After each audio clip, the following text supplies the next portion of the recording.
मैं तो ये कहूँगा कि गवर्नमेंट की मत मारी जा रही है कि जिस तरह से किसानों को डील कर रहे हैं और जिस तरह से हरदर्मी कर रहे हैं, कोई इसमें कोई रॉकेट साइंस नहीं है। अगर ये बिल किसानों के लिए है और किसान इस बिल को कह रहे हैं कि ये हमारे हित में नहीं है,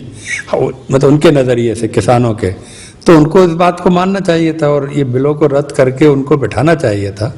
और मैं समझता हूँ कि जितनी इन्होंने ये देरी कर रहे हैं, ये पूरे समूचे भारत में आम आदमी के जहन में ये बात आ रही है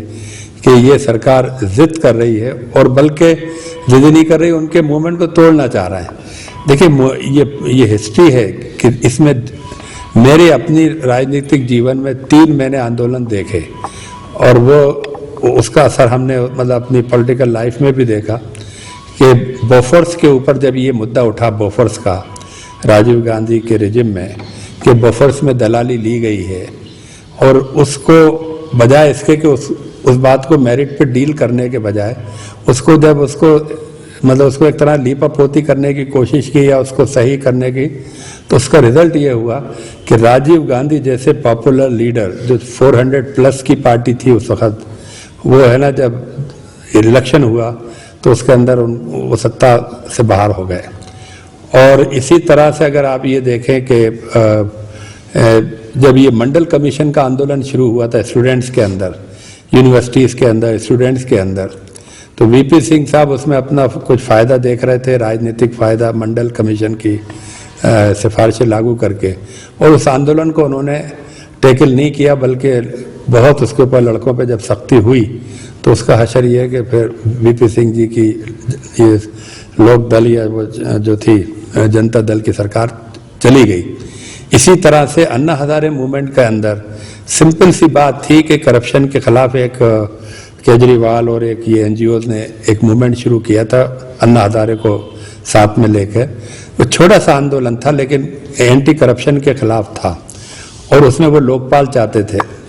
अगर कांग्रेस सरकार लोकपाल बिल ला देती, जो बाद में लाई भी, अगर वो सुखद ला देती तो वो मूवमेंट वहाँ रुक जाता। उसका रिजल्ट ये हुआ कि न सिर्फ दिल्ली में केजरीवाल की मतलब बहुत बड़ी लेवल पर उसकी एंट्री हो गई और उसके देश में है ना, मोदी जी ने उस भावना को, उस एंटी कांग्रेस मूवमेंट को अपने पक्ष में रखकर और ख़ुद को पेश करा कि मैं ये सब चीज़ों का हल करूँगा, तो उनको सरकार बहुमत में दे दी। तो मुझे ऐसा लगता है कि ये किसान आंदोलन भी मोदी सरकार के लिए बहुत भारी पड़ेगा। ये इस बात का अभी इनको अंदाज़ा नहीं है। ये आंदोलन कोई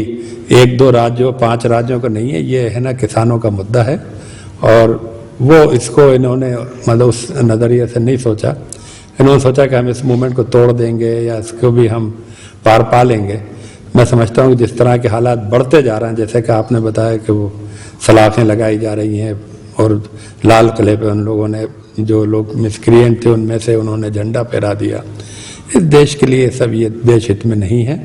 और ये भारी नुकसान होगा इस भारत का अगर ये बात हो गई कि पूंजीपतियों के लिए,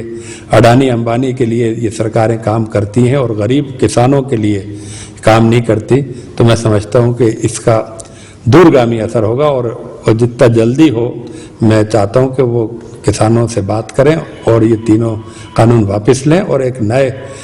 भारत के लिए पहल। देखिए, पनपे तो सभी हैं, लेकिन किस तरह से पनपे हैं।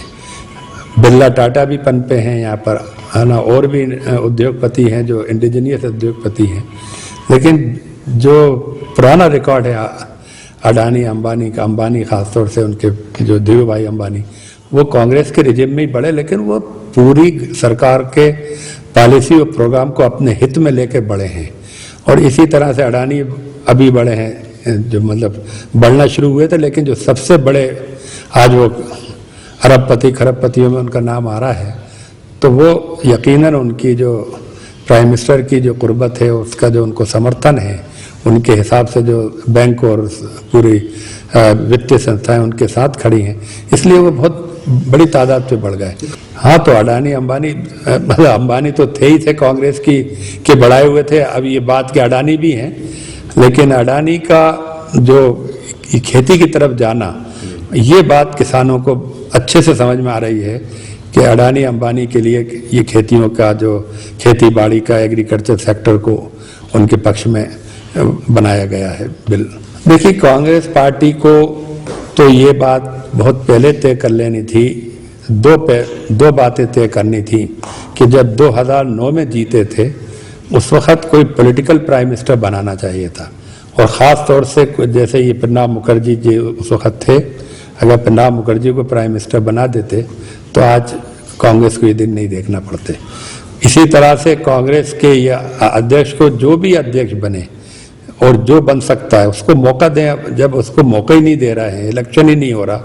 आज मेरा ख्याल 17-18 साल से इलेक्शन नहीं हुआ कांग्रेस में, तो उससे कांग्रेस का समूचे भारत में उसका ज़बरदस्त नुकसान हुआ है और संगठन बहुत कमज़ोर पड़ गया पूरे देश में।